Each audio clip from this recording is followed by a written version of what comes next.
दोस्तों आज की इस वीडियो में हम कवर करेंगे कलर ऑफ साइलेंस। ये आपके कर्नाटका बोर्ड के इंग्लिश के क्लास 10 के सिलेबस में है।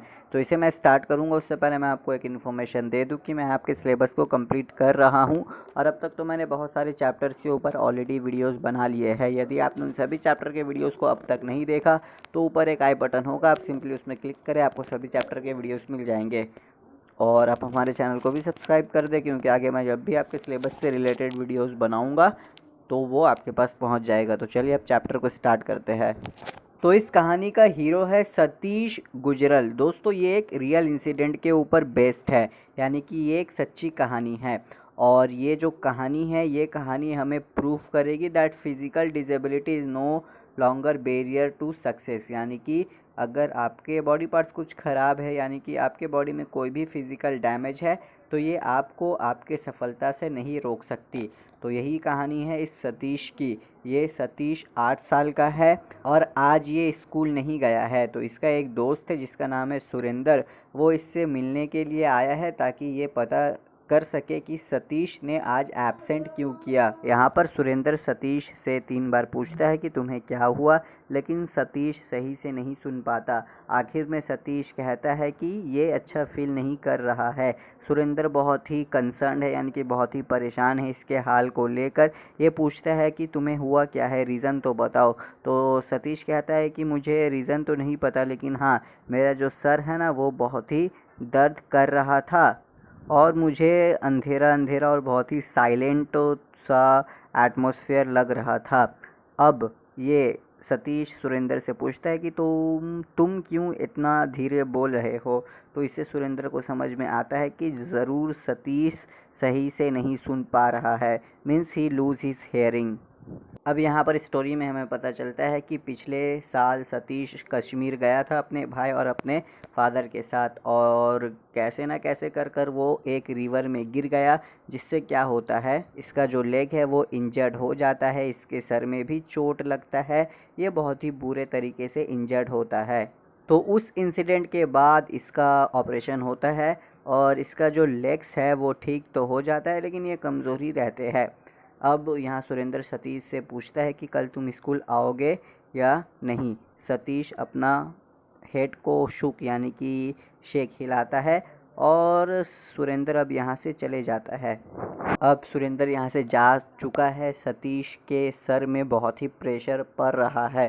जी हाँ, इसका जो हेड है वो बहुत ही दर्द कर रहा है। ये ज़ोर से चिल्लाना चाहता है लेकिन ये नहीं चिल्ला पाता और इसके आंखों से भी थोड़ा बहुत आंसू आ जाता है।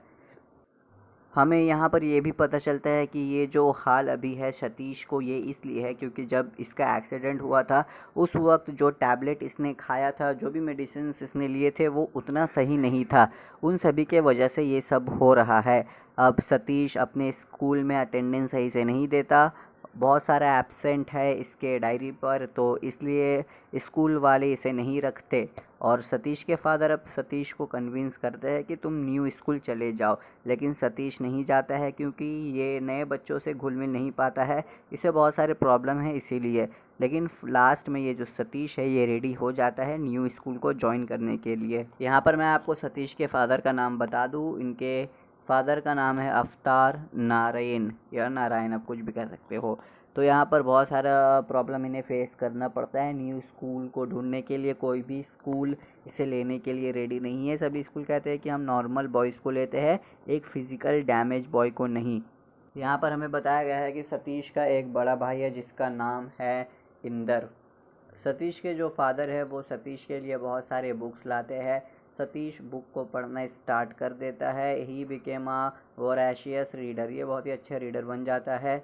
इसने पढ़ा है the life of Garibaldi, works of Munshi Premchand, Sharat Chandra and several others. ये सब पढ़ने से इसे बहुत ही अफेक्ट पड़ता है ये, और भी यानी कि इसे बहुत ही डिप्रेस्ड फील होता है और it left a deep impression upon his sensitive mind. अब एक दिन क्या होता है, सतीश अपने विंडो से देखता है एक बर्ड को, एक रेयर बर्ड को उड़ता हुआ। रेयर बर्ड मतलब जो बहुत ही अलग सा हो, और उसे देखने के बाद ये अपने मेमोरी में डाल लेता है उसे और ये एक पेंटिंग बनाता है। और पेंटिंग को जब ये बना लेता है ये अपने बुक्स में रखता है उस पेंटिंग को।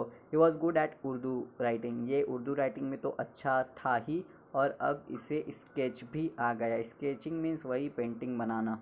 यहाँ से सतीश एक आर्टिस्ट बनना चाहता है, लेकिन इसके जो फादर है वो मना कर देते हैं। इसकी जो माँ है वो इसके फादर को कहती है कि why are you doing this, तुम ऐसा क्यों कर रहे हो, मेरे बच्चे को जो भी पसंद है वो करने दो। सतीश के फादर कहते हैं कि मुझे इसकी फ्यूचर की टेंशन है, ये आर्टिस्ट बनकर उतना इनकम नहीं कर पाएगा तो ये अपने डेली लाइफ को कैसे चलाएगा। एक दिन सतीश के फादर इसके पेंटिंग को देखते हैं और बहुत ही अच्छा लगता है इन्हें, तो लास्ट में ये अग्री हो जाते हैं सतीश के आर्टिस्ट वाला जो सपना है उसे ले कर, और ये इसे ला कर देते हैं सभी चीज़ें, पेंट्स, ब्रशेस और जो ड्राइंग शीट्स होती है वो सब, ये सभी कुछ इसके टेबल में अरेंज कर देते हैं। सतीश बहुत ही खुश हो जाता है और अपने फादर को हक करता है, और फाइनली हमें पता चला कि फादर ने इसका जो सपना था आर्टिस्ट बनने का उसे एक्सेप्ट कर लिया, और एक स्कूल भी मिल जाता है इन्हें जो कि ज़्यादातर आर्ट्स यानी कि पेंटिंग वगैरह के लिए। और अब दोस्तों ये जो लड़का है ये है सतीश गुजरल। He was one of the few artist famous for painting, sculpture and architecture. He was also a writer. His works were displayed in prestigious museums like the Museum of Modern Art, New York, the Hiroshima Collection, Washington and the National Gallery of Modern Art, new Delhi. और इसने 4 book भी publish किए हैं। He was awarded the order of the crown for the best architectural design of the 20th century for his design of the Belgian embassy in New Delhi. He was honored with Padma Vibhushan. He was a good example for the disabled could also achieve the best disability. Was no barrier to success। यहीं पर दोस्तों chapter ख़त्म।